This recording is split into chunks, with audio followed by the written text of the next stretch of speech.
नमस्कार दोस्तों। एक बहुत दुखद स्थिति है। दुखद स्थिति इस दृष्टिकोण से कहेंगे कि हम नवरात्र मना रहे हैं। हमारे यहाँ कहते हैं कि नारी की पूजा होनी चाहिए, हमारे वेद कहते हैं, क्योंकि नारी को वो सबसे ज्यादा, और कहते हैं जहां नारी की पूजा होती है वहीं देवता रमते हैं, वहीं पर देवता निवास करते हैं। तो आप समझिए कि हम हिंदू मैथोलॉजी को मानने वाले लोग हैं और उस संस्कृत में पले बड़े हैं। यहाँ के मुसलमान हो, हिंदू हो, सिख हो, ईसाई हो, सभी इस मैथोलॉजी पर यकीन करते हैं। और जब इस मैथोलॉजी पर यकीन किया जाता है तो बड़ा चिंताजनक स्थिति होती है। हम इस पर चर्चा क्यों कर रहे हैं? क्योंकि यह नवरात्र चल रहा है, वह नवरात्र जिसमें हम देवी की पूजा करते हैं, माँ की पूजा करते हैं, बेटी की पूजा करते हैं, कंजक पूजते हैं। हम बेटियों को देवी के रूप में देखते हैं। लेकिन जब इसी वक्त में, इसी नवरात्र के वक्त में एक 8 साल की बच्ची के साथ सामूहिक बलात्कार होता है, उसकी हत्या कर दी जाती है, तो चिंता की बात होती है। उसकी आंख फोड़ दी जाती है तो चिंता की बात होती है। उसके साथ जब यह सब कुछ हो रहा होता है तो एक बेटी उसकी लड़ाई लड़ने पहुंचती है दिल्ली से, योगिता भयाना, और वो जब पहुंचती है बिहार तो उसको पुलिस खदेड़ती है जैसे वो दुश्मन हो, और वो कोई भीड़ लेके नहीं जाती। समझिए आप कि अपने दो लोगों के साथ जाती है और वो इस बात के लिए कि दोषियों को सजा दो, दोषियों को पकड़ो, दोषियों पर कार्रवाई करो। कोई गुनाह नहीं कर रही होती है। तो यह स्थिति होती है, लेकिन उसको मदद नहीं मिलती। उल्टा उसे प्रताड़ित किया जाता है, थाने बैठा लिया जाता है, गिरफ्तार कर लिया जाता है। वो धारा 144 का भी उल्लंघन नहीं कर रही थी कि 4-5 आदमी होते। तो आप समझिए कि यह स्थिति है। वह राजस्थान भी जाती है, जब राजस्थान में एक बच्ची के साथ में बलात्कार होता है, लेकिन वहां की पुलिस उसे अरेस्ट नहीं करती, बल्कि अपराधी को अरेस्ट करती है। वो मध्य प्रदेश भी जाती है और वो उत्तर प्रदेश भी जाती है, लेकिन उत्तर प्रदेश में भी अरेस्ट कर देती है। आपको याद होगा हाथरस का, आपको बहुत सारी घटनाएं याद होगी। अब मैं आपको छोटा सा बताता हूं। बिहार एक अपनी संस्कृति के लिए जाना जाता है। उस बिहार की स्थिति एक झलकियां आप देख लीजिए। बिहार में एक बलात्कारी ब्रजेश ठाकुर की पहचान करने वाली लड़की गायब हो गई। मोतिहारी में एक नाबालिग जो करीब 7-8-9 साल की बच्ची थी, उस बच्ची से बलात्कार के बाद उसकी हत्या कर दी गई। बिहार में ही बलात्कार का विरोध करने पर पार्षद ने 2 महिलाओं के सिर मोड़ करके उनको गांव में घुमाया। दरभंगा में हाया घाट प्रखंड में नाबालिग दलित बच्ची के साथ रेप करके उसकी हत्या कर दी गई। 8 साल की बच्ची थी। सारण जिले में एक महिला से उसके पति के सामने सामूहिक बलात्कार किया गया। वीडियो बनाकर बलात्कार का वीडियो वायरल कर दिया गया। आप समझिए यह स्थिति है। मुंगेर में 8 साल की एक बच्ची का छत बिछत शव मिला। उसकी एक आंख फूटी हुई थी। पोस्टमार्टम में पता चला उसके साथ में विभत्स तरीके से बलात्कार हुआ था। और आप ये समझिए ये स्थिति है। इसके बाद में बांका में 8 साल की बच्ची के साथ बलात्कार करके उसकी हत्या कर दी गई। ये स्थिति है। बिहार में हर महीने 100 से अधिक बलात्कार होते हैं। क्या यही नीतीश कुमार का सुशासन है? वो जिस सुशासन के नाम पर सत्ता में आए थे, आज भाजपा और नीतीश की सरकार जो मिल करके चल रही है, मोदी और नीतीश की डबल इंजन की सरकार, उस सरकार में यह हो रहा है। जो कहती थी सुशासन, जो कहती थी बेटी पढ़ाओ, बेटी बचाओ, बेटी पढ़ाओ, तो आप समझ सकते हैं कि यह स्थिति है। आज बिहार में जिस तरह से बलात्कार, लूट और हत्या की घटनाएं हो रही हैं, उस पर, इस सरकार पर गंभीर सवाल होते हैं कि भाजपा और जेडीयू की सरकार का जो गठबंधन है ये क्या कर रहा है। क्योंकि ये तो सुशासन के नाम पे आए। ये पिछला वाला कुशासन था तो आप तो सुशासन लाते, लेकिन आप तो पिछले वालों से भी आंकड़े में ऊपर चले गए, और ये आंकड़े आपके हैं, हमारे नहीं। और यदि रिपोर्ट्स को माने, यूएन की रिपोर्ट्स को माने, तो जो बलात्कार की घटनाएं होती हैं उनमें भारत के अंदर 60% घटनाओं में एफआईआर दर्ज ही नहीं होती। और ये वो घटनाएं हैं जिनमें एफआईआर दर्ज हुई है, लेकिन अपराधियों पर प्रभावी कार्रवाई नहीं हुई है। अब आ जाइए आप उत्तर प्रदेश की बात, जहां रामराज है, योगी राज है, योगी मोदी का डबल इंजन की सरकार, वहां की समझ लीजिए। बलात्कार पीड़िता की के पिता की जो है वो जाता है अपनी बेटी के साथ हुए अन्याय की और बात करता है, उसकी पुलिस हिरासत में मौत हो जाती है। यूपी के लखीमपुर में 13 साल की एक दलित बच्ची से गैंग रेप हुआ और उसकी लाश गन्ने के खेत में मिली। यूपी के 14 मामलों में से 11 मामलों में बलात्कार हुए हैं। ये आप समझिए, ये उत्तर प्रदेश की स्थिति है।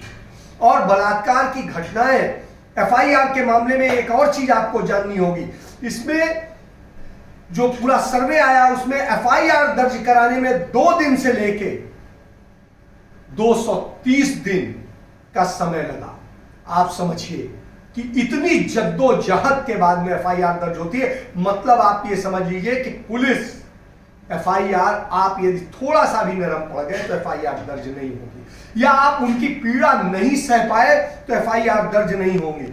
आप भारत सरकार ने, केंद्र सरकार ने जो संसद में बयान दिया था 2020 में, उसके मुताबिक जो उन्होंने जवाब दिया था, उसमें उन्होंने 5 साल के जो आंकड़े बताए थे मोदी के पहले शासनकाल में 2015 से लेकर 2019 तक के, उसमें केंद्र सरकार ने अपने राज्यसभा में दाखिल जवाब में कहा कि सबसे ज्यादा जो बलात्कार होते हैं उन 5 राज्य हैं हिंदुस्तान के, और उनमें कौन सा है? सबसे पहला राजस्थान है, नंबर 2 पे मध्य प्रदेश है, नंबर 3 पे नहीं, सबसे पहले पे मध्य प्रदेश है, दूसरे नंबर पे राजस्थान है, तीसरे नंबर पे उत्तर प्रदेश है, और चौथे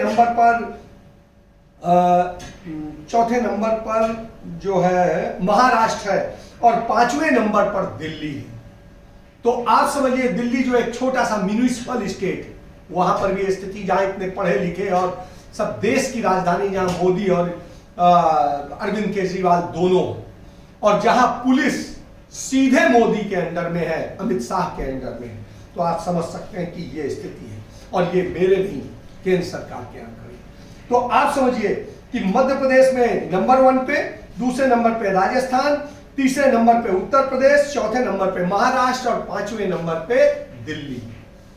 ये समझिए, जिसका क्षेत्रफल भी बड़ा छोटा है, सब कुछ छोटा है, जिसमें आधे से ज्यादा जो है 60% जो है भारत सरकार, केंद्र सरकार मोदी के अंडर में आता है। तो आप समझिए कि क्या स्थिति है। न सामाजिक सामंजस्य बिठा पा रहे हैं आप, न जो स्थितियां हैं उनको कर पा रहे हैं। रोजाना 30 से अधिक बच्चियां यूपी में बलात्कार का शिकार हो रही हैं। इसी तरीके से तमाम जगह पे है। यदि रेशियो वाइज देखिएगा तो यूपी में सबसे ज्यादा बलात्कार हो रहा है। तो ऐसी स्थिति में आप किस राज्य की बात करते हैं? आप क्या करते हैं? आप दंगे करते हैं। आप देखिए, मोडस ऑपरेंडी देखिए, किस तरह से चुनाव के समय में दंगों के जरिए चुनाव जीतने की एक रणनीति तैयार की जाती है। आपको कासगंज याद होगा उत्तर प्रदेश का, जहां तिरंगा यात्रा निकालने की बात हुई। आप तिरंगा यात्रा निकाल रहे हैं, उसकी अनुमति किसने दी थी? नहीं दी थी ना, आपने अनुमति मांगी थी, लेकिन आप निकालते हैं। चलिए आप निकालिए, बहुत अच्छी बात। लेकिन वो तिरंगा यात्रा आप जाके मुस्लिम मोहल्ले में जाकर के जबरदस्ती ले जाते हैं और वहां सांप्रदायिक नारे लगाते हैं, गालियां देते हैं। निश्चित रूप से प्रतिक्रिया होगी, और उन प्रतिक्रिया स्वरूप जो घटनाएं होती हैं वो हम सब के लिए, मानवता के लिए दुखद है। और आप देखिए, मरने वाला बच्चा कौन होता है? एक हिंदू होता है, एक मुसलमान होता है, और ये होते हैं वो सामान्य घरों के होते हैं, और अंत में उन्हें मिलता क्या है? कुछ नहीं। घर जले जिनके, उनको क्या मिला? कुछ नहीं। तो आप इस सांप्रदायिकता में मर जाएंगे और कुछ नहीं मिलेगा। कमोबेश यही स्थिति राजस्थान में 2 दिन पहले हुई। राजस्थान के करौली में उन्होंने क्या निकाला? नववर्ष जुलूस निकाला। और नववर्ष का जुलूस का हमारे किस धर्म में प्रावधान है? हमारे यहां तो कहीं ऐसा है ही नहीं, लेकिन आपने निकाला, और जबरन निकाला। और निकालने के बाद में आप मुस्लिम मोहल्ले में गए और वहां जाकर के आपने जो नारे लगाए, जिस तरीके से आपने विभत्स घटनाएं की और मारपीट की शुरुआत आपने की, वैसे ही जैसे कासगंज में की थी, पहली फायर हिंदू पक्ष से हुई थी, उसी तरीके से वहां, और अंत में मारपीट शुरू हो गई, बचाव में और कुछ उसमें, और अंततः दोनों पक्षों का नुकसान, और सबसे ज्यादा नुकसान हुआ उस मुस्लिम समुदाय का। तो आप समझिए कि क्या हालात आपने पैदा कर दिए। आप बेटियों को सुरक्षित रख नहीं सकते, उन्हें न्याय नहीं दे सकते। हो सकता है, मैं इस चीज को मानता हूं कि बलात्कार चलिए आप नहीं रोक पाएंगे, लेकिन कम से कम उसके होने के बाद वो नजीर तो आप प्रस्तुत कर सकते हैं कि बलात्कारी इतना डरे और डरने के बाद में वो ऐसे कोई क्राइम ना करे, तो उसके लिए आप माहौल बनाइए। जो उसका प्रोटेस्ट करने जाती हैं लड़कियां, इंसाफ मांगने जाती हैं, लड़ाई लड़ने जाती हैं और कहती हैं दीजिए इंसाफ, उनको आप उठा के बंद कर देते हैं। बलात्कारी को बंद करने के बजाय बलात्कार करने से पीड़ित बच्ची के बाप को आप बंद कर देते हैं, भाई को बंद कर देते हैं और उनकी हवालात में मौत हो जाती है। तो ऐसी स्थिति में आपसे किस उम्मीद की? तो आप क्या देवी पूजेंगे? देवी पूजना है, बेटी पूजना है, तो आपको देवी के सम्मान करना पड़ेगा। नारी की पूजा तब होगी जब नारी का सम्मान बरकरार रहेगा, उसके साथ कोई ऐसी घटना नहीं होगी जो उसको दुखाए। तो आप तो जीवन का भी दर्द दे रहे हैं और जीवन के बाद का भी दर्द दे रहे हैं, और उसके बाद आप कहते हैं आप हिंदू राष्ट्र बनाएंगे, आप रामराज्य बनाएंगे। आप ना तो हिंदू राष्ट्र बना रहे हैं ना रामराज्य बना रहे हैं, क्योंकि हिंदू मैथोलॉजी को यदि आप पढ़ेंगे तो हिंदू मैथोलॉजी में स्पष्ट लिखा हुआ है कि बेटी कैसे देवी की तरह, और हिंदू धर्म कहता है कि सर्वधर्म संभाव होना चाहिए, सबको समान स्थान मिलना चाहिए, प्रेम मिलना चाहिए, और सर्वजन हिताय सर्वजन सुखाय की राजनीति।